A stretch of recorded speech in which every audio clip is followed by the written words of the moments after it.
Are you sincerely trying to save the world? Well, I'm trying to do good things, yeah. I mean, saving the world is But you're trying to do good things and you're a billionaire. That seems a little bit like either superhero or supervillain. You have to choose one. Sip on mezcal, I like tequila, damn this shit tasty. Yeah, you know that I made about $1 million off a pink beanie. I feel like my life is a movie, damn it's too easy. Can't catch me, I'm jumping the borders, hit the embassy, it's bag or die. 7 gold chains on me, call me Slick Rick. Just made an album, 7 days, that's quick. Boobies going up and down, she's fit. Hold up, wait, rewind that shit. Got uncut gems, Adam Sandler. Stan culture terrifies me. Going so far as to steal your favorite streamer's water bottle at a convention, or getting a tattoo of a YouTuber's single strand of hair is alarming and should probably be studied. This girl tattooed Drake on her forehead. It was love. I mean, it's crazy. It's surreal. I don't even want to look at it anymore because it's super surreal, you know?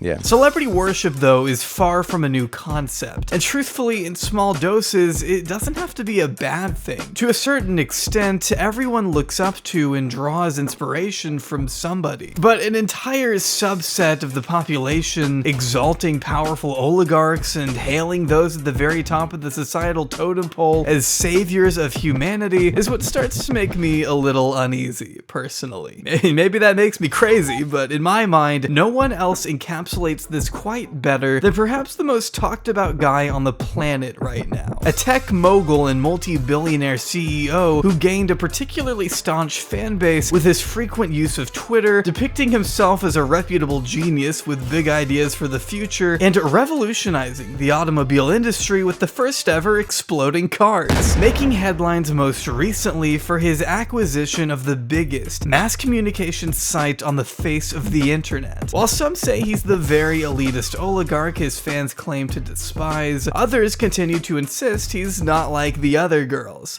being billionaires. He works for us, the people, vowing to spring humanity forward to explore new frontiers outside of our planetary boundaries, right? But how honest is this image he wants us to buy into? That's what I'm here to find out today, as we peel back the curtain behind the most beloved savior of Earth, Elon Musk. Ladies and gentlemen, Elon Musk.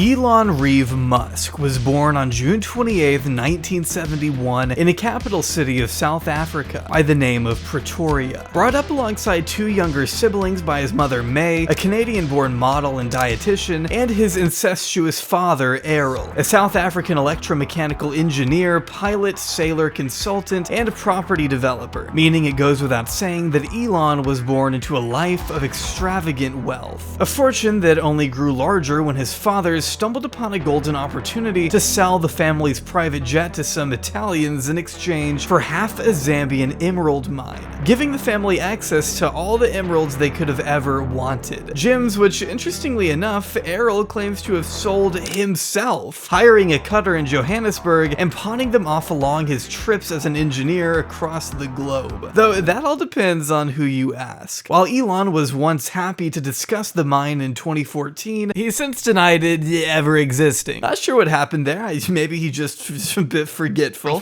Errol, though, detailed the scale of the family's luxury in a 2018 interview with Business Insider, stating, "We had so much money at times we couldn't even close our safe. With one person holding the money in place, another would slam the door. And then there'd still be all these notes sticking out and we'd sort of pull them out and put them in our pockets." Being driven to school in a convertible Rolls Royce, the Musk children had thoroughbred horses to ride and motorbikes at the age of 14, as Errol went on to describe in another interview. An illustrious lifestyle that not everybody in apartheid South Africa could relate to say the least. See, at the time, Elon belonged to a rich minority, who was granted better education and healthcare opportunities, giving him a significant head start compared to the less advantaged groups during apartheid. Not everybody's dad owned a stake in a Zambian emerald mine, is what I'm trying to say. Having an influential family with the relevant resources and connections to get ahead is what ultimately allowed him to move to Canada during his teen years. The truth was, his parents had been divorced since 1980, and living with his dad was a decision he ultimately came to regret, as the two had more than a turbulent relationship. A cushy upbringing didn't mean one free of familial trauma. Very violent.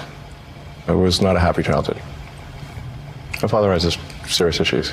Elon describing his now estranged father as a terrible human being, emotionally abusing his children their entire lives, which isn't too surprising when you consider he's admitted to having a child with his stepdaughter 40 years his junior, despite raising her since the age of 4. So, after obtaining a Canadian visa through his mother, Elon would then move to the US, attending the University of Pennsylvania and graduating with a Bachelor of Arts degree in physics and a Bachelor of Science in economics by the mid-90s, when he then moved to San Diego with plans to obtain a PhD at Stanford. Though Elon quickly changed course as he watched the company Netscape go public with a valuation of about $3 billion. Being a fan of computers and sci-fi his entire life, Elon was enamored with the business potential of the consumer internet, dropping out of Stanford after just 2 days and chasing the money during the dot-com boom, the most convenient timing imaginable for a guy like Elon to be enveloped in Silicon Valley. After hearing a botched pitch from a Yellow Pages representative during his time as an intern, Elon recognized the need for searchable directories online and conferred with his brother / good friend of another famous billionaire whose name escapes me, Kimball, to do just that. After being primarily funded by Errol, Elon and Kimball's Zip2 sought to provide and license online city guide software to newspapers. And if that sounds boring, it is. I'm not gonna lie, it's boring. And frankly, it's an idea so basic, it would have been invented by somebody else had Elon not been at the right place at the right time. But what I find funny is that throughout its early stages, Elon would impress potential investors by building a giant fake casing around a smaller computer to make it seem like Zip2 was some kind of massive supercomputer when it wasn't, kicking off a disturbing pattern of lying to investors that seemed to follow Elon throughout his entire career, but we'll get into all that later. See, Elon and Cowboy Kimball finally scored their first investment from a venture capital firm for $3 million, on the one condition that Elon step aside as CEO and allow a more seasoned tech executive to take his place. While Elon has always pushed to keep himself in the spotlight, Zip2 needed the money, so he agreed. It was at this point that newer, more skilled programmers were hired and tasked with rewriting a huge bulk of Elon's code, as it was evident his skills were self-taught, which is a mild way of putting it when you consider how much needed to be fixed. Like, I'm a YouTuber who doesn't know anything about coding, but because his approach apparently didn't include chunking, he created what's known as a hairball, or a tangled mess of code that's nearly impossible to unravel if anything goes wrong. So hey, maybe coding wasn't his strong suit, but that's okay because neither was managing, apparently. With one former vice president alleging Elon would get really angry if the entire company wasn't still at their desks working past 9 o'clock at night, which I find hard to believe, personally. Elon working his employees to the point of exhaustion has never been documented at any point throughout his career. But after eventually organizing a coup to reinstate himself as CEO, Elon became a millionaire when Zip2 sold to Compaq in 1999, with his 7% share of the company scoring him a $22 million payday, money that he would then sink into an uninsured $1 million car he later totaled, not before inviting CNN over to film the equivalent of a really expensive unboxing video. I'd like to be on the cover of Rolling Stone. That'd be cool. He wanted to make himself famous. In fact, it's possible he cared more about his image than just about anything else. You'll see in a minute that the drive behind all of Elon's business ventures relied more on Elon making himself a cult of personality than actually improving the world in direct, tangible ways, as we see in the story of X.com, which, despite its name, wasn't a porn site. So this is an ATM. What we're going to do is transform the traditional banking industry.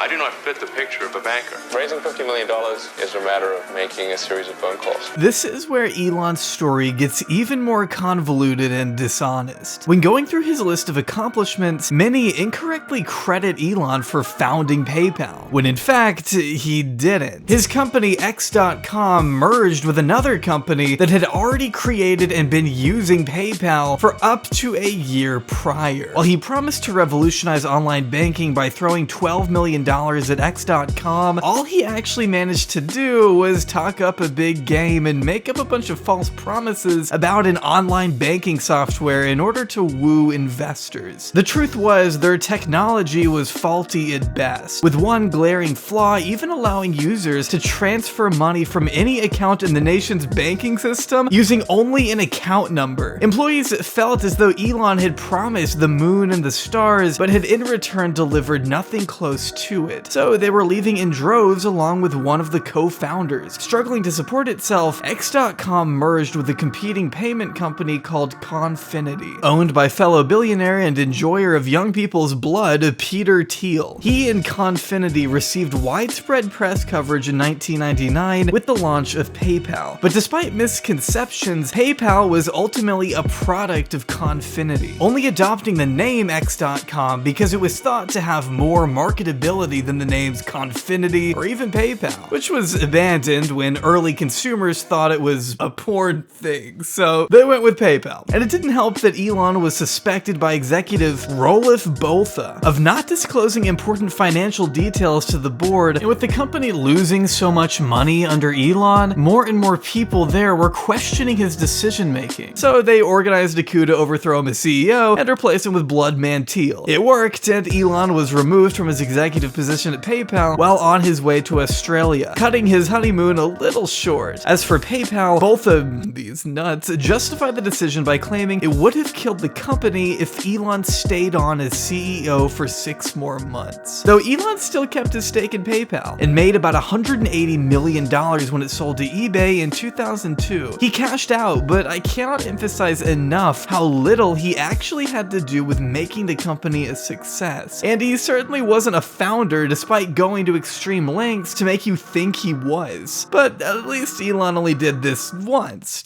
right? He wasn't the founder in the sense of he wasn't, we started it. I'm not sure why he has to also say that he was a founder when he wasn't. I don't understand that. Oh, yeah, whatever. Before we go any further, let me clear something else up. Elon is not the founder of Tesla. Despite this lie being spewed casually across the internet over and over, the company's real founders go by the names of Martin Eberhard and Mark Tarpenning, who formally incorporated Tesla Motors in July 2003. It wasn't until February of 2004 that Elon Musk even came into the picture, becoming the largest shareholder with an investment of $6.5 million, becoming chairman of the board, but until he became CEO, he wasn't really a big part of the company. Even now, some of the only patents to his name have to do with door designs and the charging mechanism that makes Tesla chargers exclusive to Tesla. His patent is just on the connecting point, and not the cable or really the tech, just the shape and locking mechanism of the charging port. Seems like it might have to do with the fact that you can't charge any electric vehicle at a Tesla station, just Tesla cars. And one of the things Musk definitely did early in Tesla production is push for as many charging stations as they could make, meaning that one of the reasons their cars sell so much is because their charging stations account for about 40% of the stations in the US. Which, gee, sure sounds like a way to squeeze more affordable electric car companies out of the market, but what do I know? Elon at first clashing with Tesla founders after they failed to mention his name in an interview with the New York Times, because why would they? He wasn't CEO. Threatening to pull out of the company though if they didn't call back and issue a correction. Elon's pettiness was on full display. Elon was obsessed with being the face of it all. Probably what drove him to out Eberhard from the company in 2007, illegally denying his severance, resulting in a storm of lawsuits and counter lawsuits alike, as Eberhard slammed Elon for attempting to rewrite history and gave himself the title of founder. A settlement was eventually reached outside the court, but it's hard to imagine Eberhard doesn't hold any resentment towards the man who kicked him out of his own company. Can you describe the moment that you realized you could no longer be part of Tesla? No. Is there anything you can say about why you left? I was voted off the island, and in a rather rude way. It wound up with some lawsuits and some settlements, and it's history now. Yeah, so I can't say a lot about it. Yeah. Going to show that the reality of who Elon Musk is doesn't exactly reflect the big chungus epic wholesome 1000 Reddit image he tries to put forward. At the core, he's still just a soulless businessman. And I promise no amount of Dogecoin is ever gonna change that.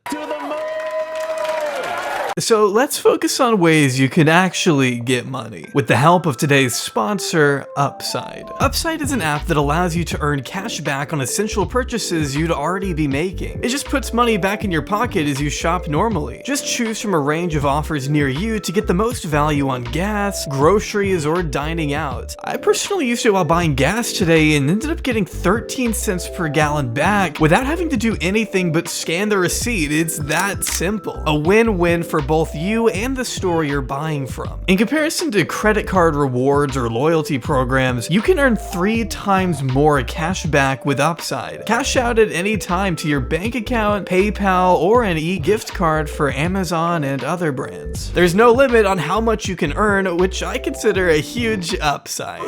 Get started right now by downloading the free Upside app in the App Store or Google Play. Use promo code JOMBRY to get $5 or more cash back on your first purchase of $10 or more. At that point, it's basically just free money. I don't know why you haven't downloaded yet. The link is right there in the description. Huge thanks again to the wonderful people over at Upside for sponsoring this video and putting a little bit of cash back into your pocket.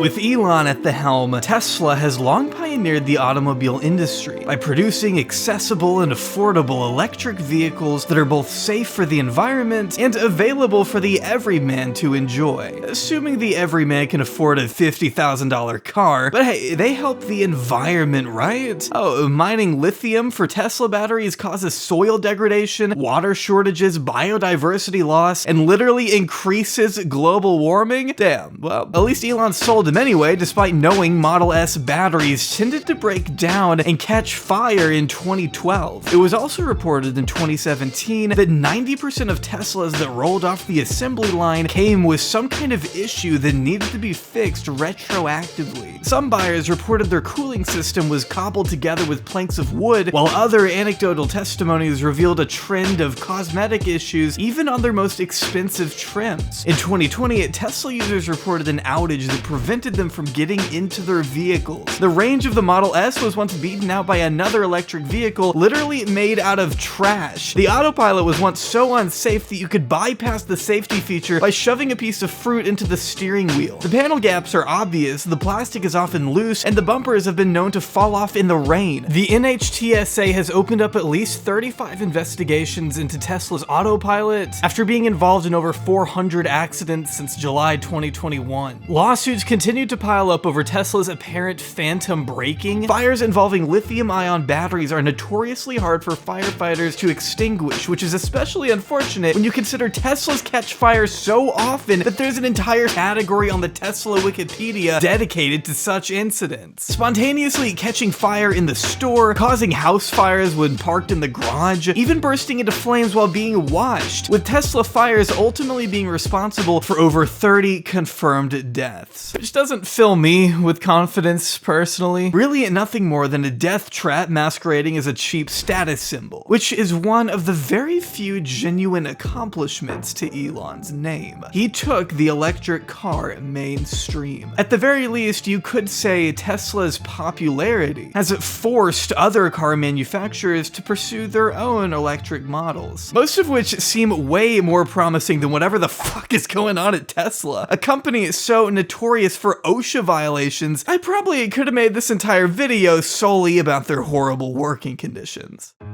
We're hearing from a former Tesla employee who sued and won a discrimination lawsuit against the automaker.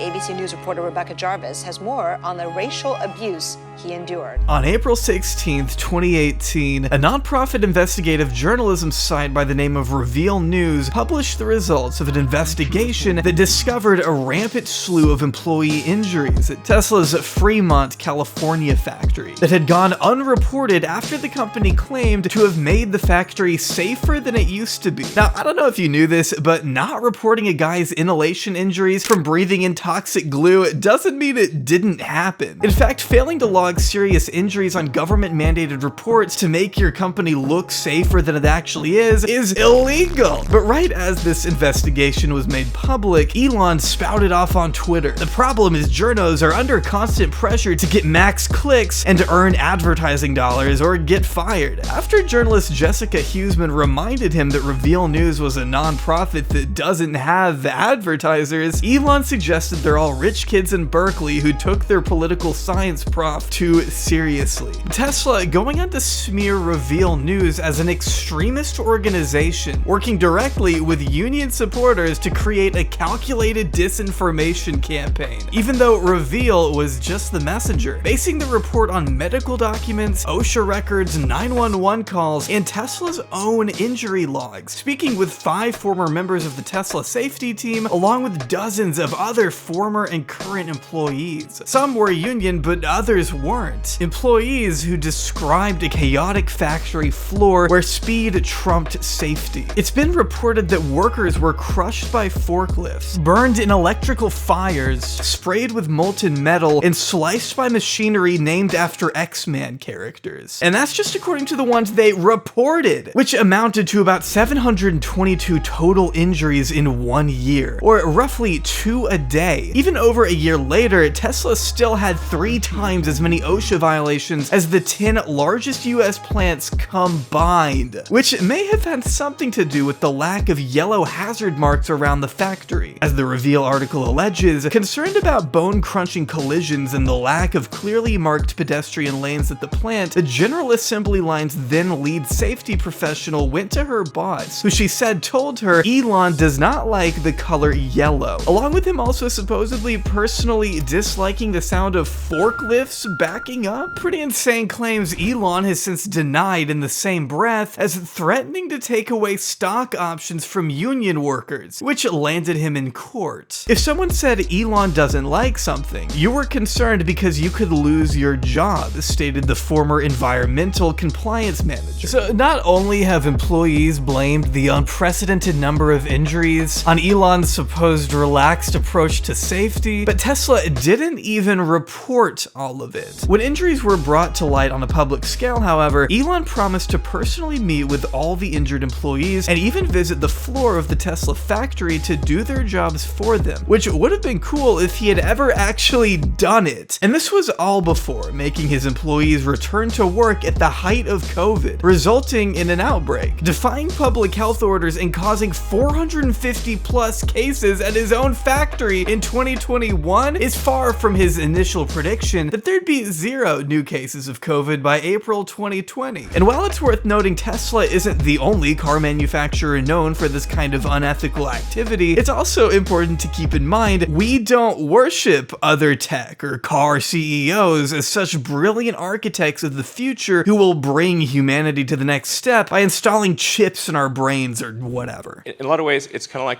a Fitbit in your skull with tiny wires. If they're inserted very carefully, so that the robot actually images the brain and makes sure to avoid any veins or arteries so that the electrodes can be inserted with no noticeable damage. You sort of think like if you stab something with a wire, surely it will bleed, but actually at a really small scale, it does not. Most visionaries, though, don't end up sued by the state of California over reports of, quote, rampant racism that have been around for years. According to a 39-page report from 2022, black employees were not only denied promotions and given harsher punishments than others, but black workers and black workers only were forced to scrub the floor on their hands and needs. Tesla's response to these claims has been both poor and dismissive, shoving the racism allegations to the side to instead brag about how much they've done for sustainability and clean energy, which is pretty fucking ironic considering how much money they pull in from selling their carbon credits. But Tesla still isn't profitable. Their stated goal is to accelerate the world's transition to sustainable energy.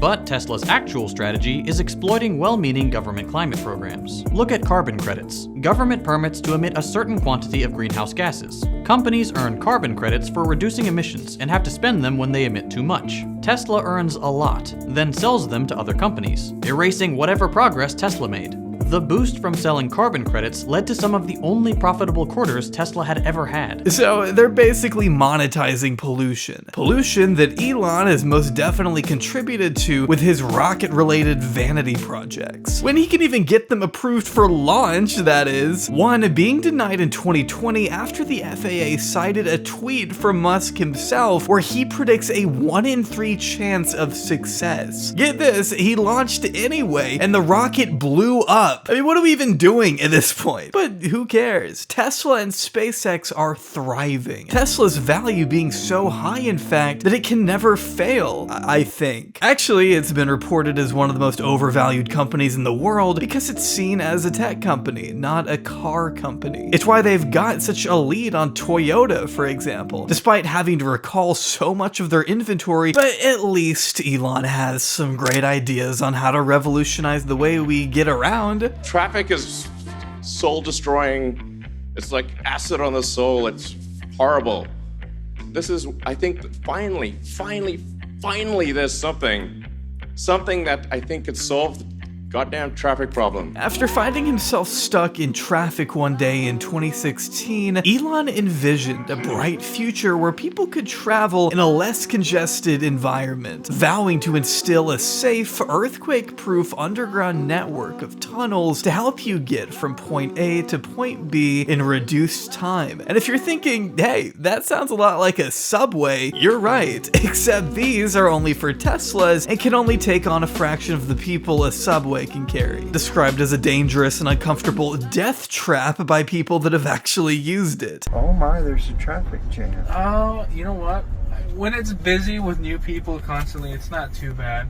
But when it's slow and you're by yourself, it kind of gets a little boring sometimes. So Elon somehow managed to come up with a less efficient, more costly version of something that already exists and works perfectly fine. In fact, one would think the more responsible thing to do for society would be to put more money into public transportation rather than create your own tunnel system from scratch that would require time, resources, and billions of dollars to complete. There's a reason we only have one of these things coming out of a Las Vegas convention center and not the elaborate network Elon once promised. But if I had $1 for all the times Elon failed to go through on a promise, I'd be able to buy Twitter. Making such absurd predictions that don't end up happening, between Tesla battery swapping to saying there will be 1 million robo-taxis on the road by 2020, promising a self-driving Model 3, connecting our brains to computers, and saying he's gonna put people on Mars in the next 10 years, which was 10 years ago. See, setting lofty, unachievable goals for the future is a big part of Elon's business strategy. Sometimes it works out and he finds the funding he's looking for, which isn't hard to do, but other times Elon lying on such a public scale has gotten him sued by the SEC when he knowingly lied about taking Tesla private at $420 while he had no plans of actually doing so. Which all goes to suggest that maybe we should approach this guy's ventures with a strong degree of caution and skepticism. Because at the end of the day, does Elon care more about helping the world or helping his image? Positing himself as the cool guy billionaire with cameos on Young Sheldon and The Simpsons only contributes to the latter. Same with going to the Met Gala and hosting what is by far one of the worst episodes episodes of SNL I have ever seen. Maybe if he wanted to be perceived more favorably and make real, substantial societal change in the process, he'd be making more consistent donations, like when he donated $1 million to trees on one occasion, which is $166 million less than what he tried to sue a whistleblower for, and $43,999 million less than what he spent on the worst app on your phone. This morning, billionaires debating the direction of the site that has an outsized impact on the spread of information. Elon Musk tweeting overnight, Twitter needs to become by far the most accurate source of information about the world. Former owner Jack Dorsey replying, accurate to who? Elon Musk completed his takeover of Twitter in a $44 billion deal on October 23, 2022, cleaning house by immediately firing the CEO, CFO, and head of legal policy the following day, with rumors that he was about to fire 75% of Twitter's total employees, an aggressive decision he backtracked before settling on about 50%, which still amounted to over 3,700 jobs being taken away from departments including engineering and content moderation. Some employees in Ireland and Britain staying up late at night to learn about the fate of their careers at 3 in the morning. According to the New York Times, the cuts were so haphazard that at one late night meeting about the Twitter Blue subscription product, at least one worker was locked out of the company's systems during the call. The layoffs were so sudden and devastating, they prompted Twitter founder Jack Dorsey to take personal accountability for growing the company too quickly and letting it reach this point. A point where the FTC is now tracking the developments at Twitter with, quote, deep concern after key members of the security team left en masse as the company goes up in flames. With each passing day, it's becoming more apparent that Elon may be a little too in over his head, saying things about the app only to have it be corrected by the former CEO, the website itself, or employees who have been with Twitter way longer than he has, going so far as to publicly fire an engineer who didn't do anything but offer a correction in a particularly public throwdown that ended with Elon using the information the guy gave him. As one user summarized the situation, Musk declares something he knows nothing about, is corrected by an employee who explains the problem, then fires that employee and presents their ideas as his own, which, as we've covered here today, is quite literally the story of his entire career. But Elon seems to be less concerned about the internal problems that could cost the company billions and more focused on fixing the problems that weren't actually there, lifting an indefinite work from home order to assure employees work 40 hours a week in person as he begins to roll out a number of asinine changes. Some of the changes having to do with content moderation and adding long-form text attachments to tweets, which is something that already exists. Why is everyone in the replies pretending that we don't already have this? Twit longer is a thing. This isn't new. The biggest change that you've probably already seen has to do with verification. Twitter, along with basically every social media site, uses a small check mark to indicate that celebrities, journalists, politicians are all the real public figures they say they are, so that people aren't fooled by impersonators. It's a pretty standard, straightforward method that has always worked, but because Elon is obsessed with making dumb, counterproductive changes that make people pay attention to him, he's decided to change how we view verification, coming up with a plan to charge users $8 for a check mark. But not just for celebrities, for anyone, floating the idea that paying for a subscription is the only way to make more people see your tweets. Prioritize Twitter search, replies, mentions by verified users first. And yeah, this is very, if you're payment verified with blue checkmark, then you're prioritized. And hateful conduct pays. But if somebody risks losing even $8, the net effect will be over time that the verified users will pretty much always be at the top of comments and search, and you won't really see. You'll have to scroll far to see the unverified users, which will be the bots and and trolls and whatnot. Incentivizing people to pay for the app by burying unverified accounts under anyone who coughs up $8 and gets a fake little participation trophy. With reports that those who do not pay for Twitter Blue will be relegated to a separate page on the site entirely. So just like his carbon credit scheme, Elon has found a way to monetize free speech rather than facilitate it. Putting it behind a paywall only assures the real avid dick riders are the ones who get their voices heard. That and anyone who pays $8 to impersonate celebrities and tweet things that surely Elon would find hilarious now that comedy is legal again. The one funny thing Elon's ever done, and it was by accident. But this sudden push for subscription-based content makes more sense when we see it in a wider context, as a possible attempt to recoup the losses he incurred by failing to get out of his binding obligation to buy Twitter, at least as stated by a former employee, driving home the point that these new payment options are less a demonstration of Elon's genius marketing wit and more like a desperate scramble to keep the company from going bankrupt. Elon's takeover prompting such a mass exodus of huge advertisers, i.e. where Twitter gets 90% of their revenue from, probably having to do with the number of hate-filled tweets increasing by 5 times and the new CEO of the company himself tweeting ridiculous conspiracy theories immediately following the acquisition. Yeah, it's no surprise that brands don't want to be associated with that. No matter how much Elon threatens to thermonuclear name and shame them in front of 110 million people, which probably won't do much to curb the billions of dollars Elon projects Twitter to lose over the next year, telling employees that bankruptcy isn't out of the question. Of course, the fact he even spent $44 billion at all, more than twice of what Twitter was worth, kinda already demonstrates that being a billionaire doesn't always equate to being smart at business. Now, I'm personally not in the biggest hurry to upload my bank info to an app that just lost a chunk of its cybersecurity team, but I hope for Elon's sake that enough people pay for his dinky little check mark to keep the lights on. But at least in the meantime, he did manage to make Twitter have less ads than this video, so I'll give him that. PayPal, SolarCity, Tesla, SpaceX, they're so spectacularly different. They're such ambitious